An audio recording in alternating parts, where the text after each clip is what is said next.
Hello everyone, welcome to blue solar town. আমার নাম Fayed. আজকে আমি লুমিনাস NXG 1400 এর ব্যাপারে বলবো।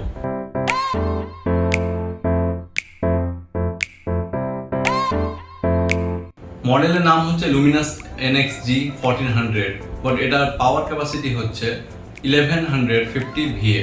আপনাদের যদি মোটামুটি 800 VA থেকে 900 VA এর মধ্যে লোড চালাতে চান তাহলে এই লুমিনাস NXG 1400 মডেল নিতে পারেন। এটার সুবিধা অসুবিধা দুটোই আমি বলবো। ফার্স্ট, এই লুমিনাস NXG 1400 এর পাওয়ার হচ্ছে 1150 VA। এই সোলার ইনভার্টার নিতে গেলে আপনি মোটামুটি 700 থেকে 800 ওয়াট অবধি আরামসে লোড দিতে পারবেন। এবং ফার্স্ট যেটা ফিচার্স হচ্ছে এটা হচ্ছে 12 ভোল্ট, মানে আপনি একটা ব্যাটারি এটাতে কানেক্ট করতে পারবেন। এবং যদি আপনি চান দুটো ব্যাটারি কানেক্ট করতে তাহলে আপনাকে প্যারালালি কানেক্ট করতে হবে। একদিক থেকে লাভ হচ্ছে এই ইনভার্টার সিঙ্গেল ব্যাটারি দিয়ে চলে, তো বেসিক্যালি এটা কস্ট এফেক্টিভ, আপনাকে দুটো ব্যাটারি লাগাতে হবে না। এটা সিঙ্গেল ব্যাটারি ইনভার্টার।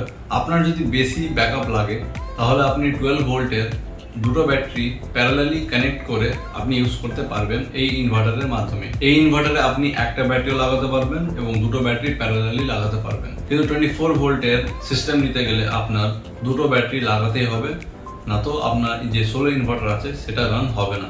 যদি এবার বলা যায় সোলার চার্জ কন্ট্রোলারের ব্যাপারে, তাহলে এই ইনভার্টারের মধ্যে থাকছে PWM টেকনোলজির সোলার চার্জ কন্ট্রোলার। এইটাতে আপনি 40 অ্যাম্পিয়ারের চার্জ কন্ট্রোলার পাবেন, যেটার মাধ্যমে আপনি 1 কিলোওয়াট সোলার প্যানেল লাগাতে পারবেন। এটার মধ্যে এক্সট্রা ফিচার্স হচ্ছে এটার মধ্যে একটা মোড আছে ডিসি মোড, এবং সেকেন্ড মোড হচ্ছে UPS মোড। যদি আপনি ডিসি মোড ইউজ করেন তাহলে আপনার পাওয়ার লসটা অবভিয়াসলি কম হবে, এবং যদি আপনি এসি মোড ইউজ করেন তো সেখানে একটু পাওয়ার লসটা বেশি হয়। এবং এটার মধ্যে থাকছে UPS মোড, যেটা কম্পিউটার অথবা বাকি ইলেকট্রনিক্সের জন্য খুব ভালো হয়। সব থেকে ভালো জিনিস, যদি আপনি ডিসি ইনপুট এবং আউটপুটটাও ডিসি ব্যবহার করেন তাহলে এখানে একটা ফায়দা থাকবে, আপনার পাওয়ার লসটা কম হবে।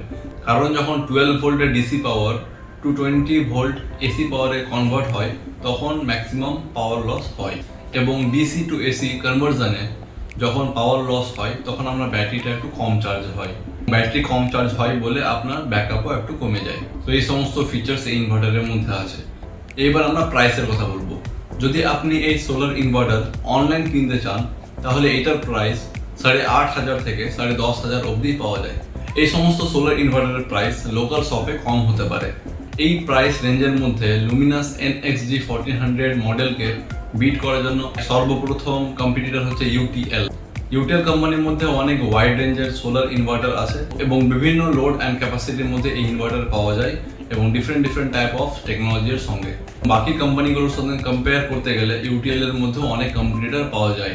UTL 1650 মডেল লুমিনাস NXG এর কম্পিটিটর, কিন্তু এই ইনভার্টার ডাবল ব্যাটারি সিস্টেম, এবং যাদের ব্যাকআপ বেশি দরকার তাদের জন্য এই ইনভার্টারটা বেশি ভালো। এইটার মডেল নাম্বার হচ্ছে UTL হেলিয়া 1650, কিন্তু এটা 1500 VA ক্যাপাসিটিতে আসে, যা লুমিনাসের থেকে বেশি। সোলার কন্ট্রোলারের কথা বলতে গেলে এটাতেও আপনাকে 40 অ্যাম্পিয়ারের PWM সোলার চার্জ কন্ট্রোলার দেওয়া হয়। তো এইটাতে আপনি আরামসে 1 কিলোওয়াট অবধি সোলার প্যানেল লাগাতে পারবেন, এবং চাইলে 1.3 কিলোওয়াট অবধি সোলার প্যানেল লাগাতে পারবেন। যদি আপনার ব্র্যান্ড নিয়ে কোনো অসুবিধা না থাকে তাহলে আপনি লুমিনাসের জায়গায় UTLটা অবশ্যই ট্রাই করতে পারেন।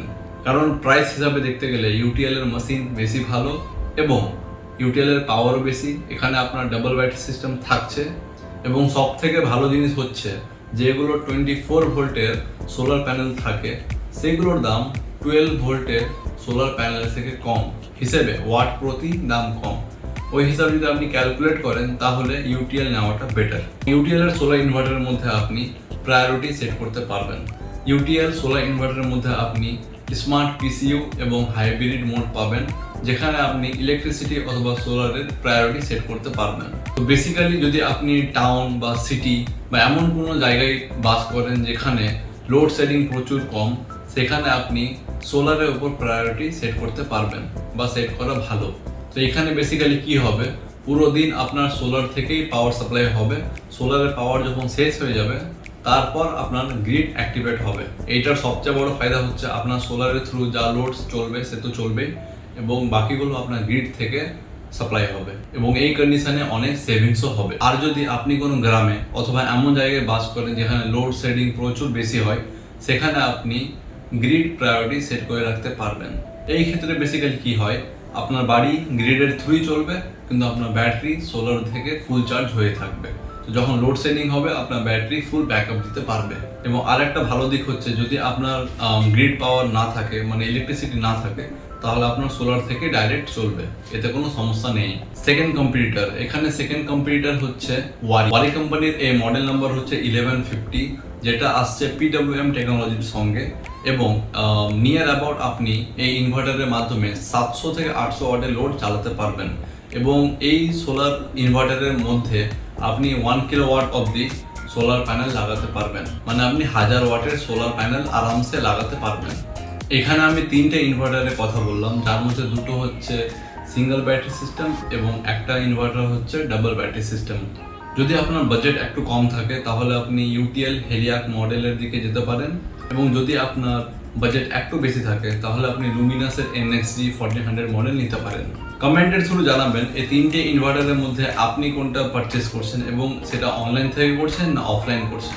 আশা করি ভিডিওটি আপনাদের ভালো লাগলো। কোনো ধরনের কোয়ারিজ অথবা কোয়েশ্চেন থাকলে আপনি কমেন্ট বক্সের মাধ্যমে জিজ্ঞেস করতে পারেন। For more information call on this number. Thank you.